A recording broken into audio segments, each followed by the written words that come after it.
Who remembers Heartbreak Ridge, the movie from 1986 with Clint Eastwood?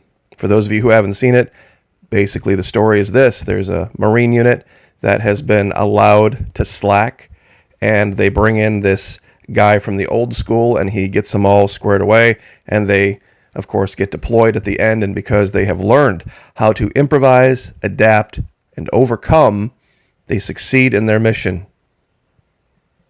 This is what we have to do. The last couple of years in this country, make no mistake, has been a war, has it not? Against forces that have employed somewhat unfair tactics.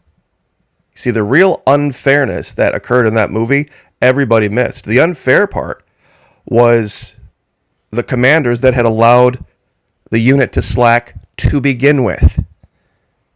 It was unfair to them to have adhered to a standard and then have that standard fall and then bring it back up again. That was the real unfairness. But those of you who have joined me over at the Florida Maquis Patreon channel, you have helped me to improvise, adapt, and overcome to a wildly unfair set of circumstances that have been placed on a lot of content creators, where day to day, week to week, they can just change the rules. And I thank God every day for my time in the military, having learned life isn't fair, war isn't fair. Improvise, adapt, and overcome. $1 per month, even less if you sign up for an entire year. There are fewer restrictions at Vimeo, a different place to put videos other than Google, so we can talk about things in a more open and honest and fair way. Now, in today's video here, I have made the allegation for the last year that de facto, in reality on the ground, Florida is acting as its own sovereign free republic. And some have pushed back and said, well, you're still technically de jure, meaning in law, a state. Well, for decades prior to the Revolutionary War, de facto on the ground, the colonies were, for all real intents and purposes, governing themselves in a sovereign way. Yes, they still had attachments to England, but in reality, they had no king here. But guess what? Things are changing again.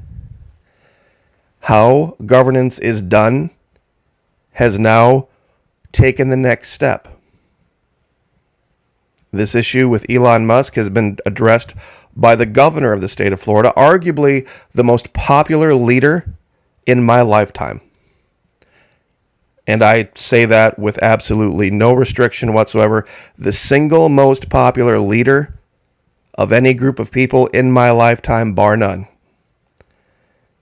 And later on today, the governor is going to be appearing with someone that we've talked about before, but we haven't heard from. Those of you that haven't seen this was about an hour ago. Elon Musk's offer to buy Twitter is a good deal for shareholders and raises the prospect that the platform will be a place where free speech can thrive, not a tool for narrative enforcement. See, this is the difference, de jure and de facto. If you're waiting for the King of England, so to speak, to acknowledge the reality, you're never going to get it. Joe Biden being, of course, the analog for the King of England.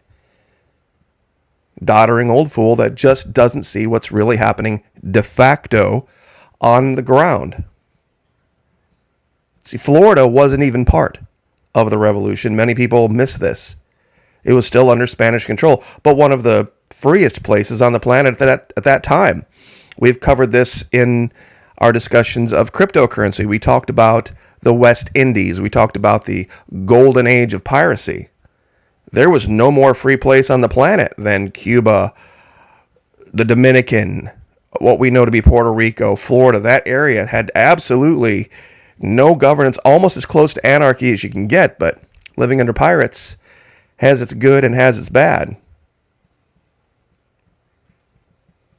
But I do have a question. A lot of those folks out there who believe themselves to be part of the Patriot movement call themselves 3%ers. Well, 3%ers don't get to talk about voting because you're only 3% by definition.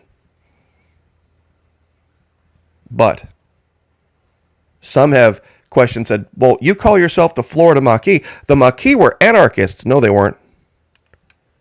They wanted a restoration of the French government, and they were willing to do whatever they had to do to make that happen. Ugly, nice, pretty, fair, unfair, mean, they did it. And that's the reality. But I've talked about before, the untouchables. The governor has not just led himself by the direction he's taken Florida the last couple of years, he has also led by putting people in positions of power that are virtually untouchable and the very best at what they do. We have heard, of course, from the First Lady, Casey DeSantis, many, many times. She has spoken thoroughly and eloquently about a great range of topics. We have heard, of course, from Ashley Moody, lower left. This is our Attorney General. She's part of the Governing Council. We've also heard from Jeanette Nunez, lower right, our Lieutenant Governor, the number 2 person in the state of Florida. But one person we haven't heard from that has a great deal of power, especially when we talk about elections, is our Secretary of State, Laurel M. Lee. And later on today, you're going to hear from her, and we're going to cover it live. Laurel M. Lee, when it comes to law and elections and fairness and freedom, could arguably be described as the most powerful person in Florida to ensure this. She's our Secretary of State. And make no mistake, she's another untouchable. And just to put the finishing touch on my thought about Florida being its own sovereign republic, this is from 26 June 2020. 26 June, not 2021, 2020. Laurel M. Lee, today I was honored to affix my signature to HB 7049, signed into law by Governor Ron DeSantis. The bill designates me, as designates Laurel M. Lee, as the state protocol officer and provides the department authority to develop cultural and strategic partnerships with international governments doing business in Florida. Let me say that again. HB 7049, signed into law 26 June 2020, designated our Secretary of State Laurel M. Lee as our protocol officer and gave her authority and her department authority to develop cultural and strategic partnerships with international governments doing business in Florida.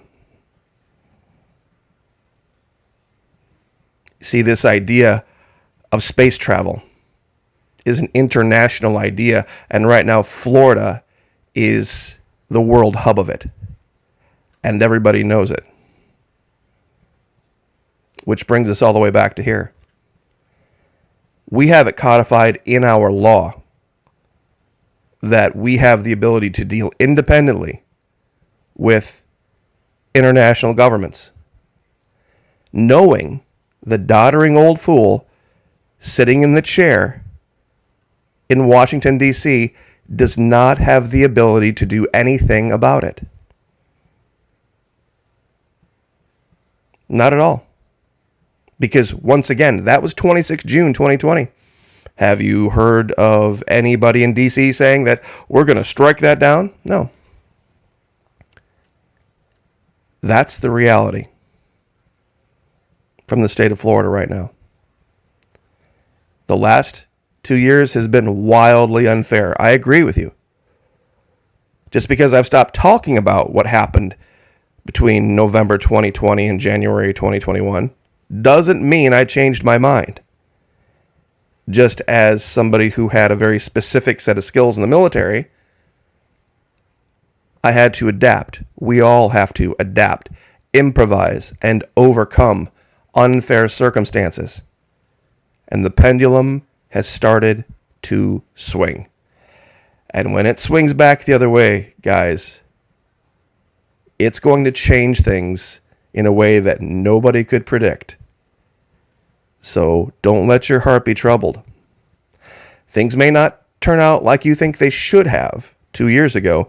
They might turn out better in a way you could never have foreseen. And I'll leave it there. God bless. We will see you a little later on this afternoon so that you can meet Florida's Secretary of State, Laurel M. Lee, and see what real power is all about. God bless. Like, share, subscribe. We'll see you guys next time.